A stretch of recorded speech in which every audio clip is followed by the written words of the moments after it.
Welcome, everybody. It's time once again for the next chapter with Charlie Hedges, as he explores turning the page on his life and yours.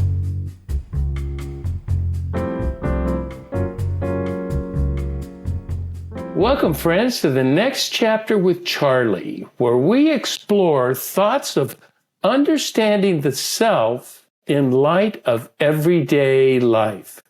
My guest today is James Twyman, an Episcopal Franciscan priest. I didn't even know I wasn't even familiar with the vocation, and I can't wait to find out more. But even more important is James' lifelong dedication to world peace. And I must admit, world peace is something beyond my imagination. So I'm quite excited to talk to James. James, welcome to the show. I'm so interested in chatting with you today in a lively conversation. Thank you, Charlie. It's great to be here, and I'm looking forward to it as well. Okay, so you have been called the troubadour of peace, and I am, this is my understanding, your mission is largely about depolarizing the world from our own thoughts of what is right. Is that close?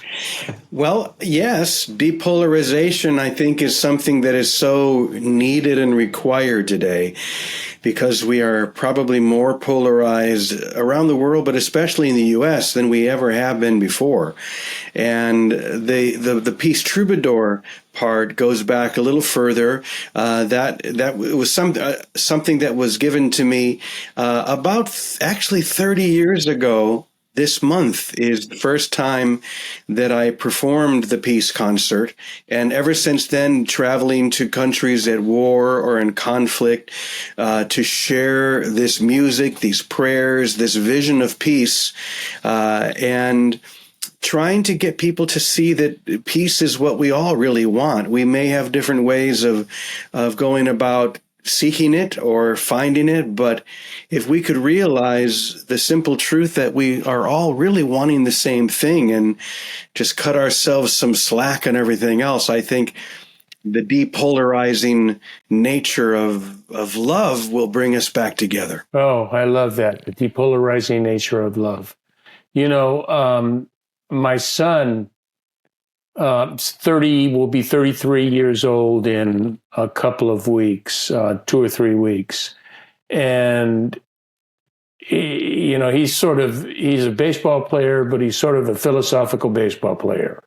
And he's a deep thinker. And he just came to the conclusion that peace is what everybody wants. Peace is what we need. And that was his conclusion of just watching life, on a baseball field and watching it from his perspective of life. And then I was telling him, because like you, I'm a student of the Bible.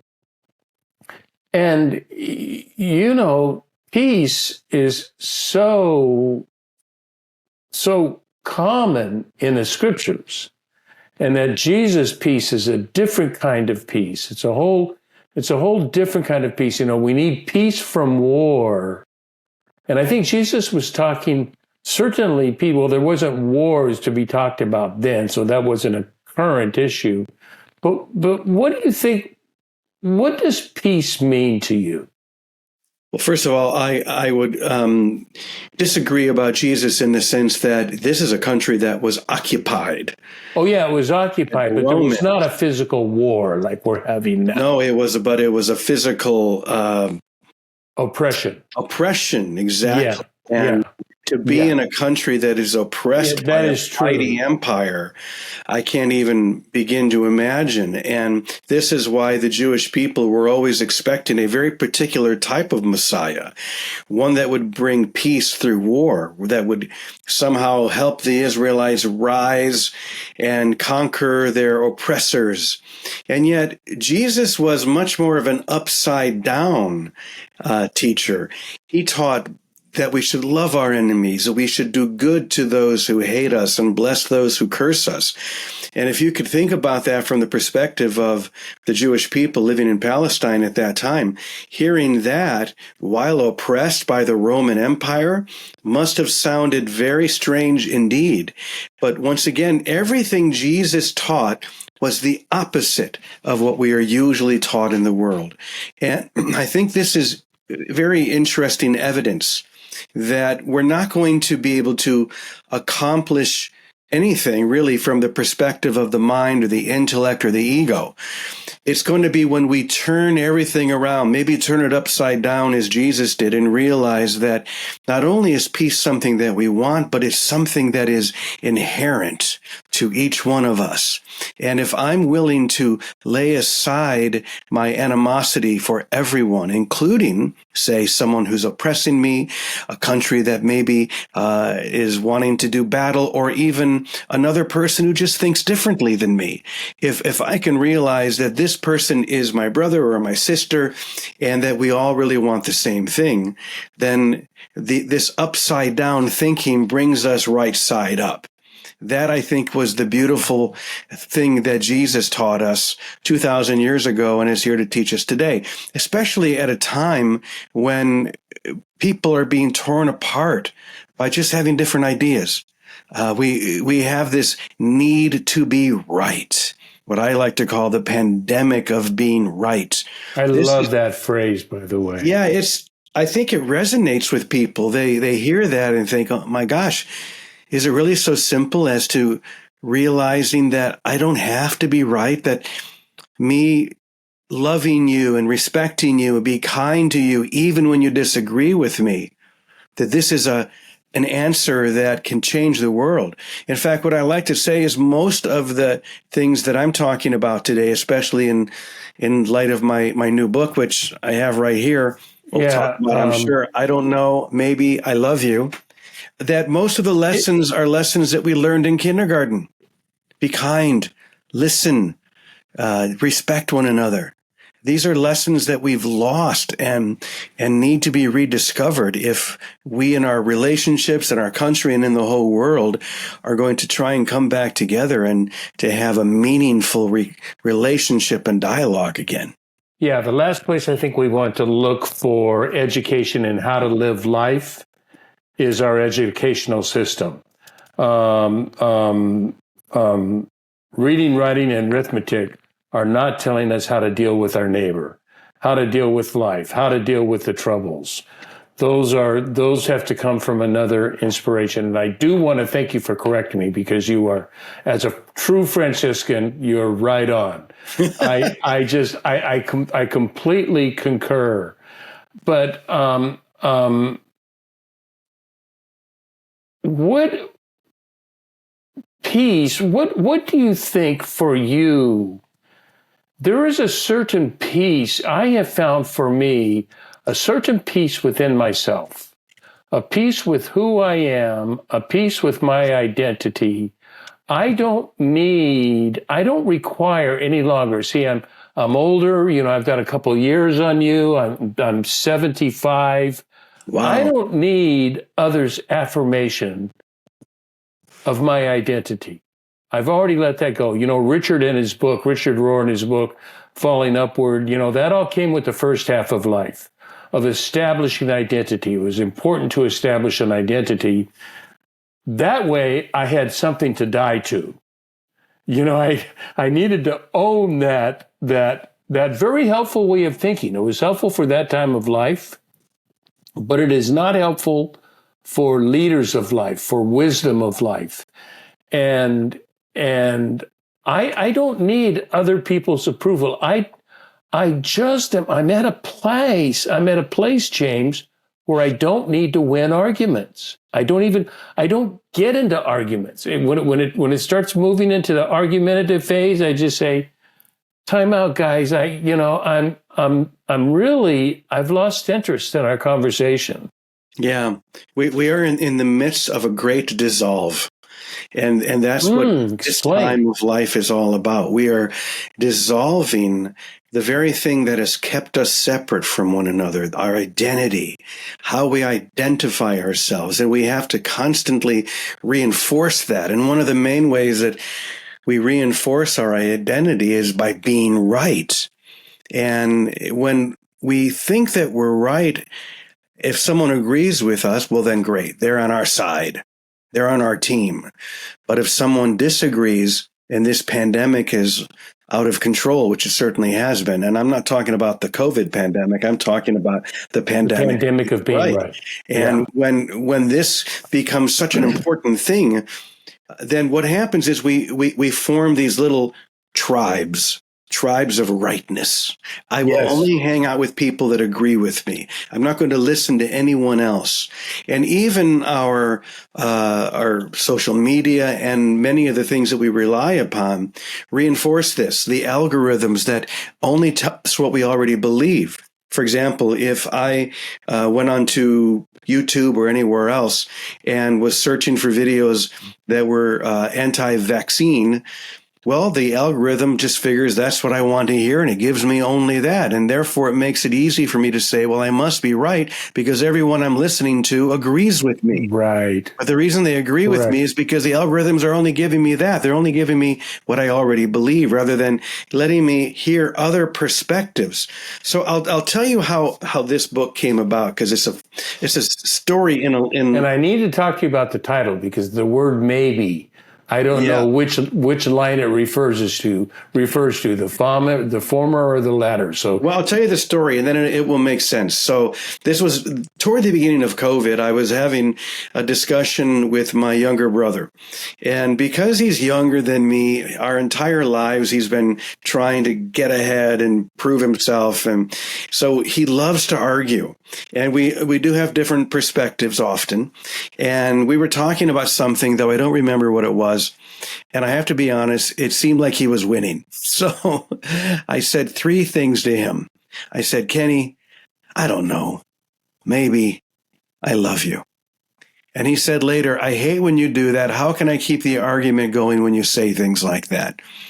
And I realized you're right. You can't keep the argument going when there's nobody pushing back. Because here's the thing. When it comes to that argument or anything else, I don't know. None of us do.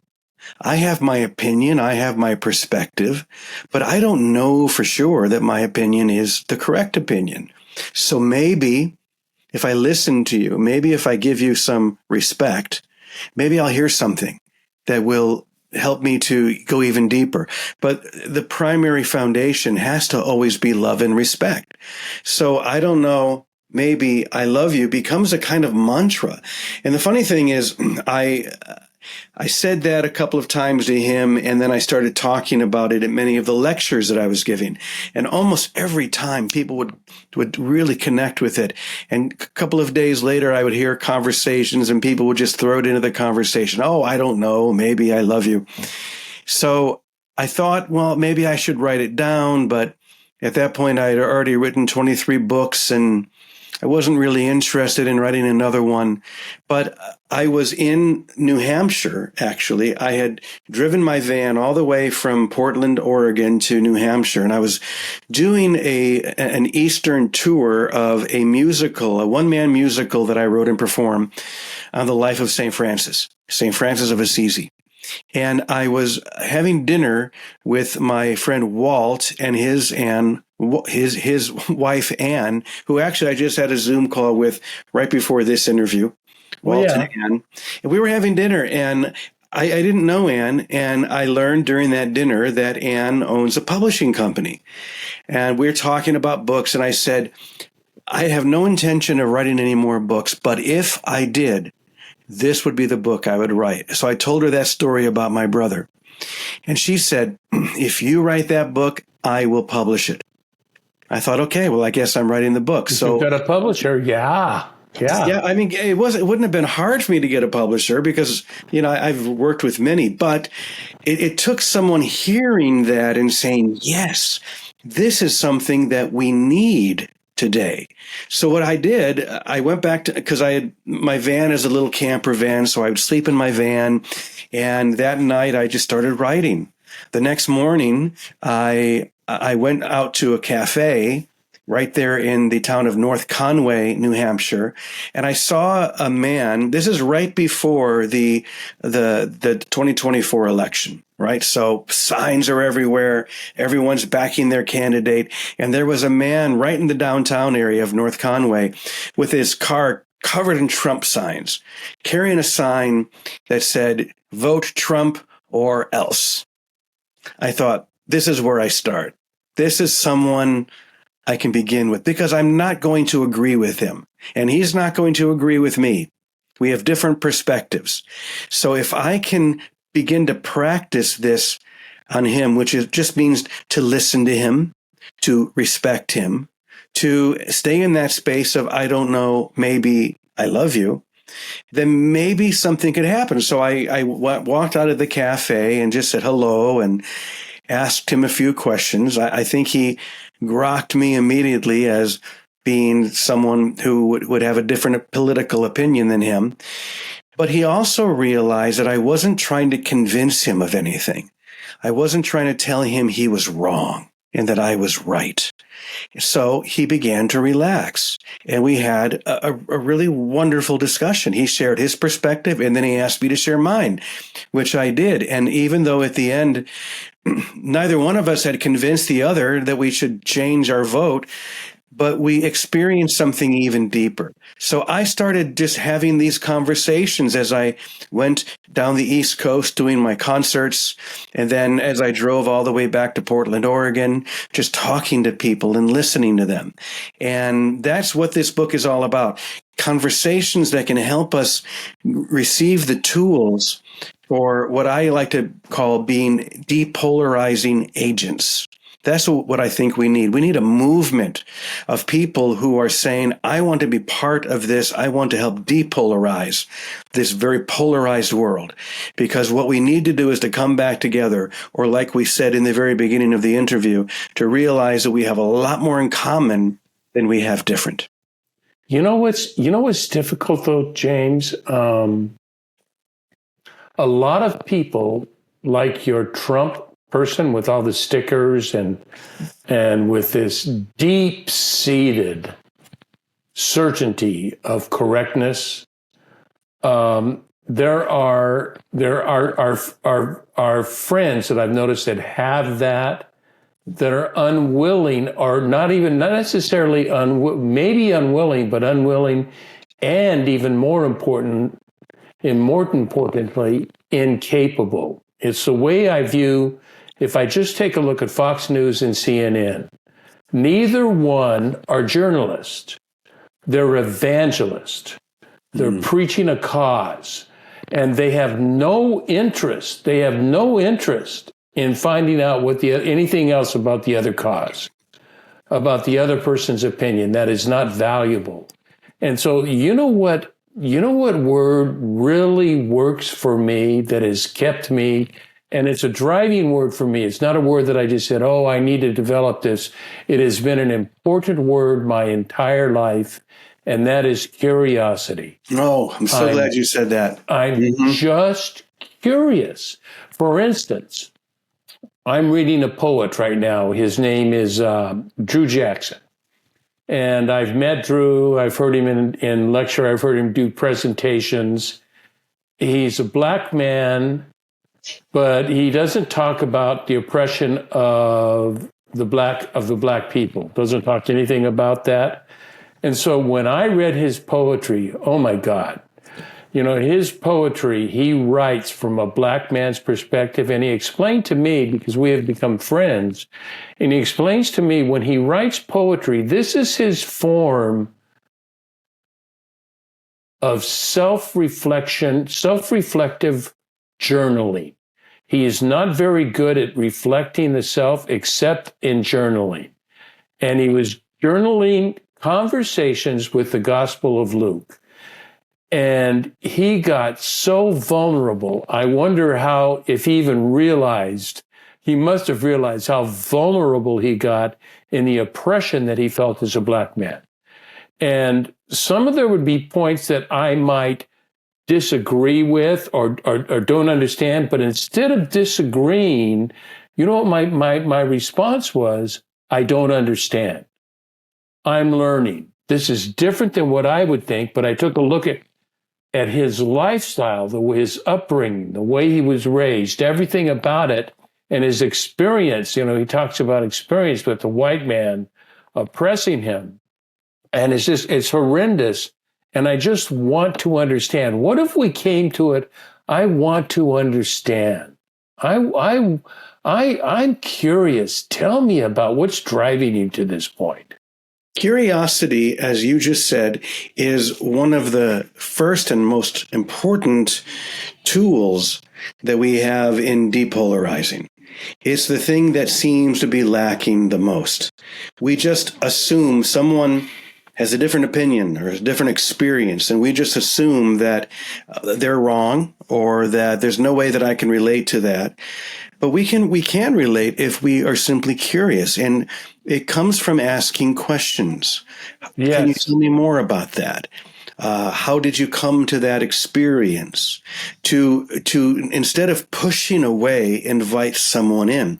Questions invite people in. They invite responses. Instead of saying, I don't get you, I don't understand what you're writing about or what you believe. Instead of saying that, ask them, tell me more. Help me to understand this.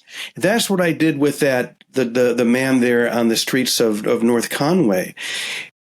My usual attitude would have been, don't deal with him.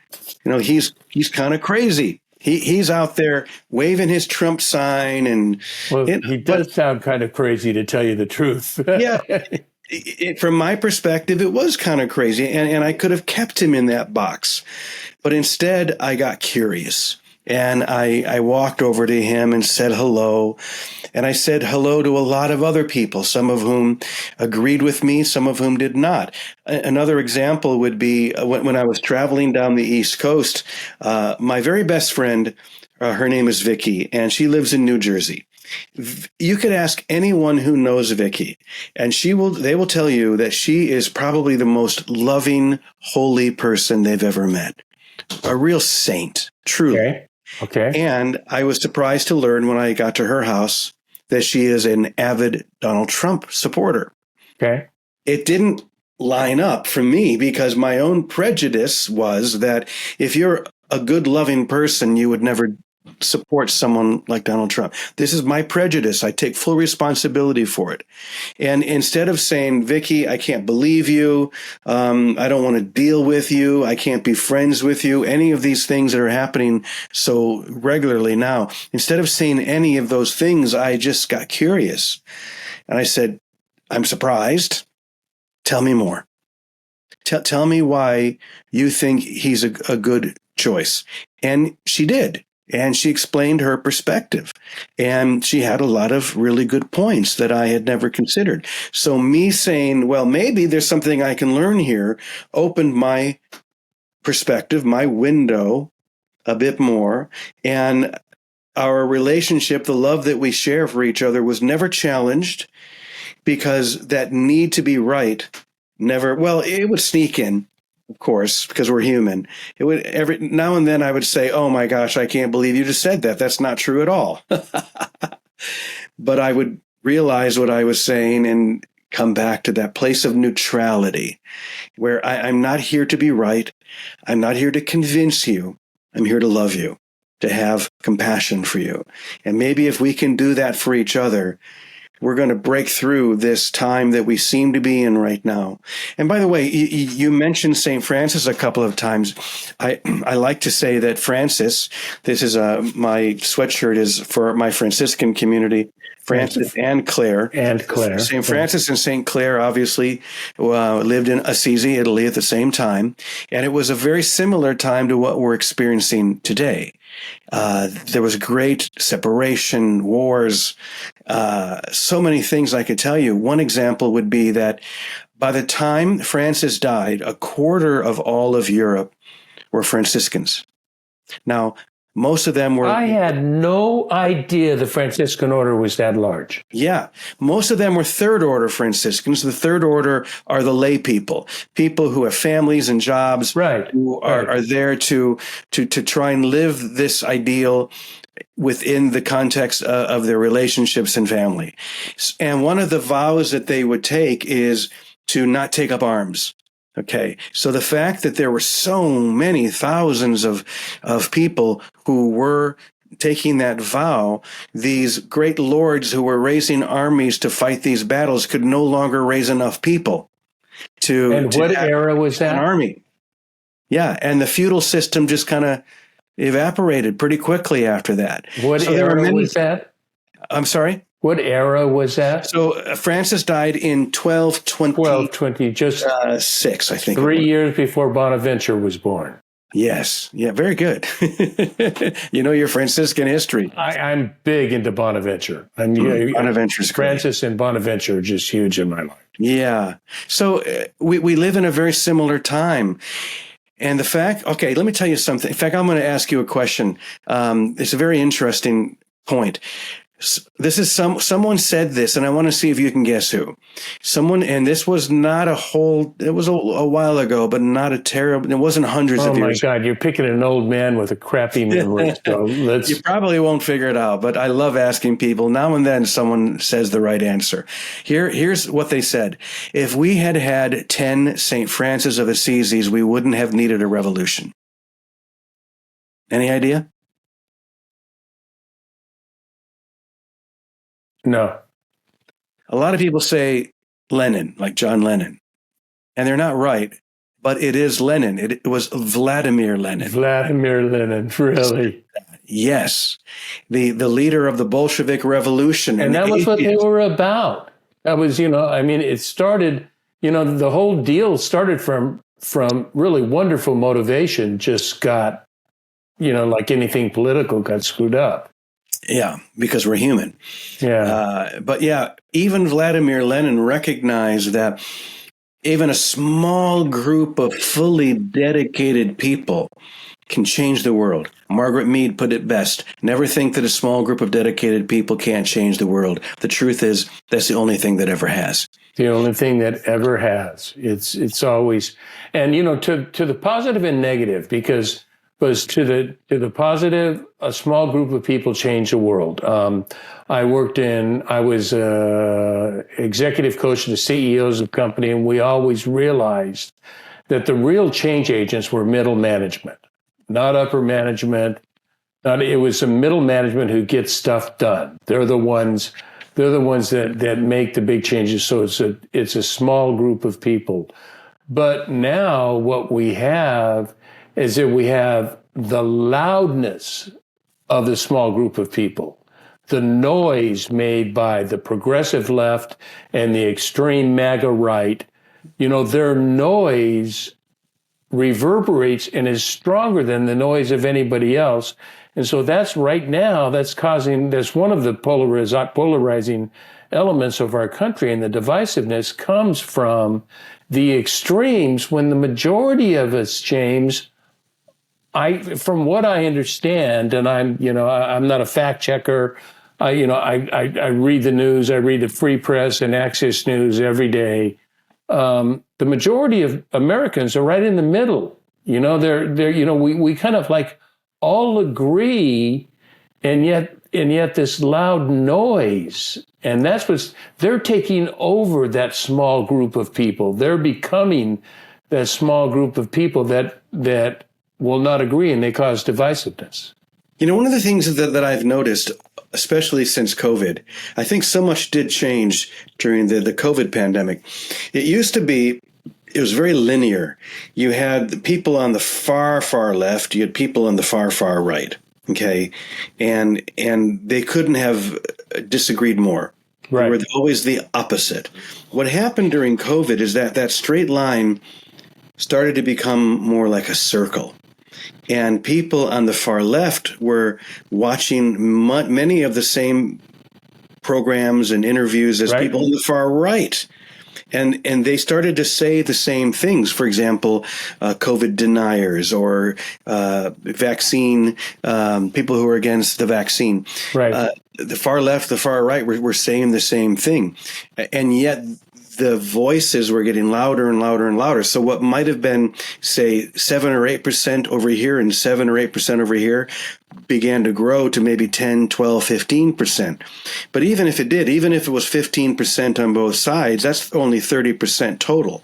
You still have that 70% of people who are ripe and ready to play their role in depolarizing, bringing us back together. That's the only thing that's going to happen. We can't get drowned out by, a small group of people. We have to be dedicated. We have to be bigger. And, people who are in the United States, this is our heritage. And we can't continue this divisiveness. Otherwise, we are falling apart. It's obvious. Yeah. But we're not going to be able to come together unless we step back, realize, I don't know what all the answers are. I have my opinion, but I don't know. Neither do you. Neither do any of us. Maybe if we listen to each other, respect one another, something new will happen. And if we have that foundation of love and compassion for one another, respect, then I think something can happen. So what I suggest and what I ask people to do is to, getting the book is always a good thing. Obviously, that's why I'll put that on the show notes. I've got a couple things on the show notes. Yeah, I'll make sure I get the book on the show notes. To go to the website, which is de-polarized.com. Got it. It's already on there. Yeah, and there's a 1-minute survey people can take that it is really helping us to really define closely what we need to continue this movement. And I want people to join the movement.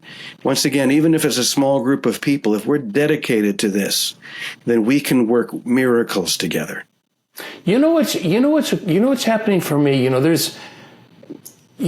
am really fortunate. I've had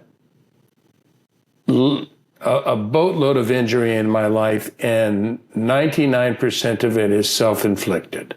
So there's no blame to go around. It's me. But I nevertheless will say I've lived a charmed life. I'm 75 years old. I've had 7 careers. I've been modestly successful. I am entering now, and I'm entering with this intentional phase of eldership, and viewing elder is very important, and it's a neglected role. So I'm feeling like I'm almost having to create the role, and it's not what I say, it's what I do. It's my presence. It's a way, Rick Rubin writes about it in his book, The Creative Act, which I think is subtitled A Way of Being. It's a way of being, and it's a way of being accepting and curious and loving. And my example is my son is as a ball player, they have no personal life. They get 2 to 3 days off a month, during season, which is 7 months out of the year, 100, including spring training. It's over 180 games a year if you don't play in the playoffs. And you just don't get time off. So he doesn't have time to do anything. So he has 2 assistants. One is about 40 and the other is about 35. They always view me as elder. They call me dad, but I decided to assume that role differently rather than I don't want to be a proclamation of wisdom, a proclamation of the right thing to do, the right thing to think. Instead, I just want to show by my love and acceptance. I show a curiosity. So the last couple times I visited, I just don't, I don't say as much. I listen a boatload, ask a boatload of questions. And as a result, James, I got to tell you, I had to come back from spring training. I had to come back to the house to do something. I met with one of the guys. We sat for half an hour, and this guy lives with a very troubled childhood. He's never explained the details. And just because I was in a listening mode and he caught that I was in a listening mode, he just gushed forward, and it felt like so much of who he was came out. And then a word that you use a lot, don't you use the word connection a lot? Oh, yeah. And that the connection was there. Our relationship will never be the same. We'll never go back. It will always be better. It will always be enhanced. And that was because I was not trying to proclaim anything right or my opinion or my wisdom as an old guy. That old guy wisdom bullshit is just it's just wrong. The wisdom of an old guy is to love. Yeah, you're reminding me of two more St. Francis examples. Perfect. First is my favorite quote is when Francis said, "Our only job is to preach the gospel wherever we go, but only when necessary, use words." Use words. Mm-hmm. Presence, like you said.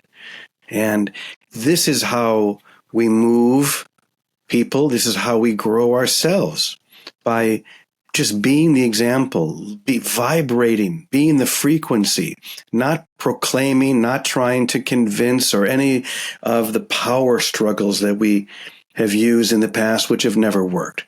The other thing is, my favorite story about St. Francis was when he decided that he could end the Crusades by simply going to the battlefield and meeting with the great Sultan al-Kamil of Egypt. The Sultan al-Kamil, he was the leader of the entire Islamic world. And obviously the Crusades had been going on for decades, and there was a great battle going on at a place called the Fortress of Damietta. And so Francis was going to go there against everyone's advice, and he was going to talk to the Sultan. Of course, everyone said, "You're never going to get to talk to him. They're going to kill you. They're going to arrest you. You're going to be whatever." He said, "I don't care. I'm going to go." And so he, with one of his brothers, went. I think that they must have thought that they were Sufis or something when they approached the fortress, Sure. because they just let them right in. But as soon as they realized who they really were, they were arrested. But the Sultan was so curious, here's that word again, that these two brothers would travel all that way just to talk to him, that he gave them an audience.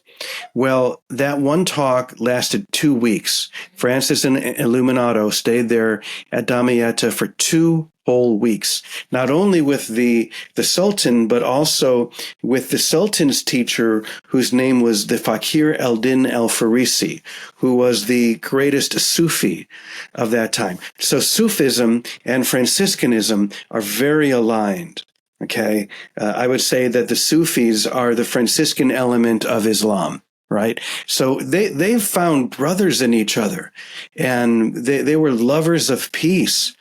So what happened when Francis finally left, the Sultan, through Francis, gave an offer of peace, and Francis took that, but the Cardinal Pelagian, who was there, was determined, nope, we're going to slaughter them.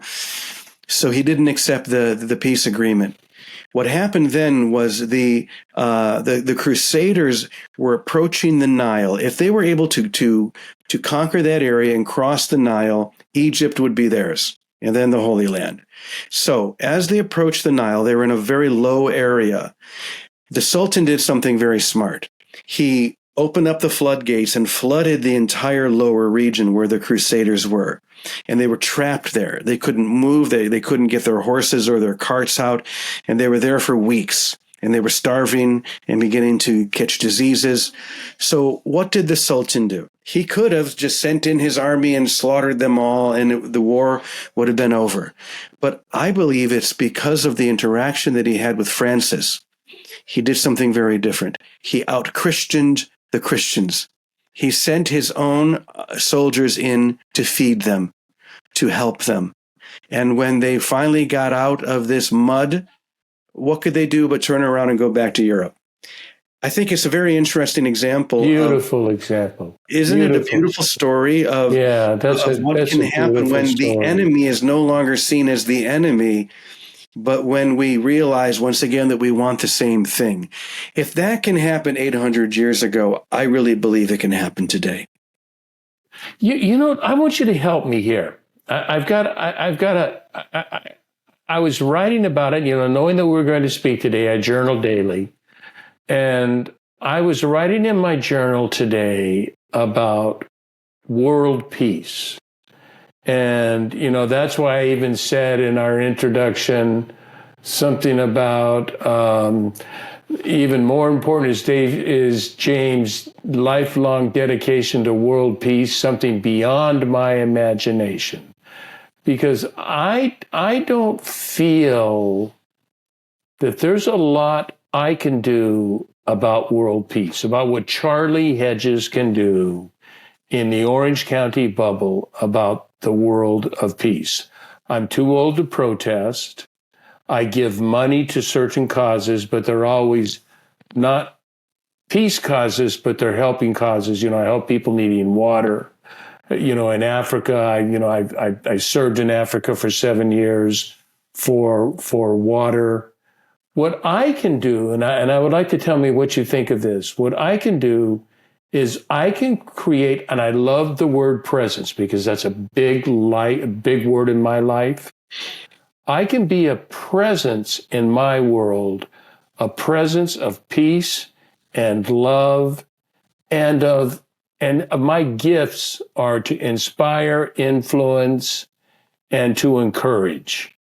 So I can be an inspiration, an influence, an encouragement toward love in my area. And and it's not just my buddies, you know, I will pick, you know, I work with a group of people a couple cities away that work with the homeless, and not the homeless, but the immigrants and illegal immigrants. So I can do some things there. But as far as world peace, it's beyond my capacity. Maybe it's my age. I don't know what. I wonder, I think most people, or many people, think that as a result as well. What are your thoughts? Well, there's a very famous prayer that I'm sure you will recognize that is often attributed to St. Francis. Make me an instrument of your peace. Yes. Now, we say it every week in church. Yeah. Oh, really? That's great. That's our closing Eucharistic. Wow. Or our closing prayer. Well, Francis did not write that. I didn't think so. It was attributed to him. I think what happened was in France, it was maybe the end of the 19th century or the beginning of the 20th century. There was a holy card that was printed and very popular. On one side, there was a picture of St. Francis, and on the other side, it said a simple prayer, and then it had that prayer. So it became associated with Francis. But still, it's a prayer that he would have loved because it speaks to that presence that you're referring to. Right. An instrument can't play itself, right? I'm a musician, so I know that. You know, an instrument falls into the lap of the musician, and it's only when the musician strums it or plays it that music begins to fill the air. And it's the same thing with us. Only when we surrender and ask to be made into instruments of peace, which means I don't know what I can do. Maybe if I surrender, maybe God will use me. Maybe I could become an instrument of love and peace. And so this is what Francis did 800 years ago. And one more prayer story, even though he did not write that particular prayer, Francis did write a very famous prayer at the very, very end of his life. It was the first prayer that was written and published in Italian, because at that time, each area had its own dialect, and there was no common language. But Francis wrote a prayer in Italian, which is called the Canticle of the Creatures. At this point, on his way back from Egypt, he had contracted a terrible eye disease. He was very, very ill, and he was on his deathbed. and he couldn't see. He was in such pain, but he wrote this prayer in praises of the creatures of God: brother sun, sister moon, brother fire, sister wind. And what he did was he taught this song. He wrote it as a song, and he taught it to several of his friars. And he said, I want you to go up to Assisi, because the bishop and the mayor were locked in a terrible disagreement, and it was just causing great chaos in the city. So he sent his friars up, since he couldn't go, to sing this song to them both. So they brought the bishop and the mayor together, and they sang the canticle for the first time. And when they heard it, they cried, they wrapped their arms around each other, and the war was over. Now, that may be one small example, but it just shows that the frequency is the most important thing, which is another word for presence. And one final thing that I've always tried to promote, beginning the first time I went to Iraq I was actually invited there, but by Saddam Hussein in 1998. And I was there to sing these peace prayers from the 12 different traditions. And while I was there, I had some beautiful experiences, but this is in 1998, so the internet was not nearly what it is now. Sure. But we sent out an email to about 300 people asking them to be praying at the same time that I was doing the concert there. And it was one of the first examples of a viral email. Millions of people ended up getting that email. Oh, really? And millions of people stopped at that given time while I was doing that concert and began to send their love, send their vibration to Iraq. There didn't seem to be any possibility of avoiding another conflict at that time. But I could feel something shift when I did that concert, when so many people were focusing their prayers. And 3 days later, when Kofi Annan arrived from the UN, a peace agreement was signed. So even though you or most people aren't going to be able to go and have a direct impact, we can join together. And that's why, as I said before, I'm really hoping that we can start a movement where people say, I'm going to be part of this. I'm going to help depolarize. So join the movement. Let's get together and just be part of this presence that is going to bring peace to the whole world, I believe. So that would be your advice. I want to wrap up with this. That would be your suggestion for Francis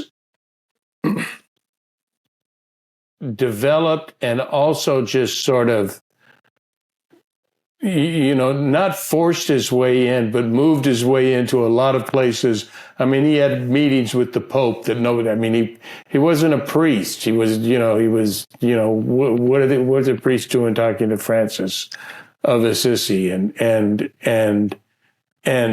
what about the rest of us that aren't fortunate like you to be in a place to ask for 1 million prayers to support this spectacular effort in Iraq, that we can't do that? What is, I explained my role in your, the way I view my role. What do you view? How can the people listening to this, how can they be promoters of peace in the world? Well, even though you and most others don't have the ability or the whatever it is to inspire millions of people, you can be one of those million. So join the movement. In other words, don't worry about any of the details. It's always in the details that we get bogged down. So once again, one of the ways that you can do that is by going to the website, de-polarize.com, and just take that simple little survey. It'll take you 1 minute. If that helps us, maybe get the book. Start being more curious when people disagree with you. Remember the lessons that you learned in kindergarten, to respect one another, to listen to one another, to be kind to one another. If we can just remember these simple lessons, then the rest of it starts to happen on its own. Yes. I think we're in the position that we are in today because we've simply forgotten these very simple things that we learned when we were very young. I agree. I love that. That's it. James Twyman, you know, there is a pandemic of being right. It is going on. We have to, and maybe we change the pandemic of being right is the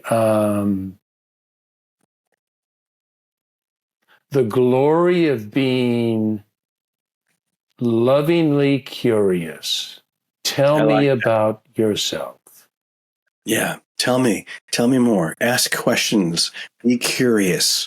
It's not very hard, but in order to do it, we have to lay down our sword and stop trying to convince everyone else of what we think and listen more to what they think. Yeah.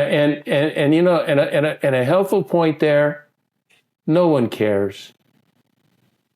You know, no matter how much you think your point is important, people don't care. They don't have time. So, you know, you're talking to the wind. You know, you're talking to, you're being Kohelet and talking to the Ecclesiastes. You know, you're just talking in vanity. James Twyman, thank you so much for being on the show. And I also want to thank everybody for tuning in to the next chapter with Charlie.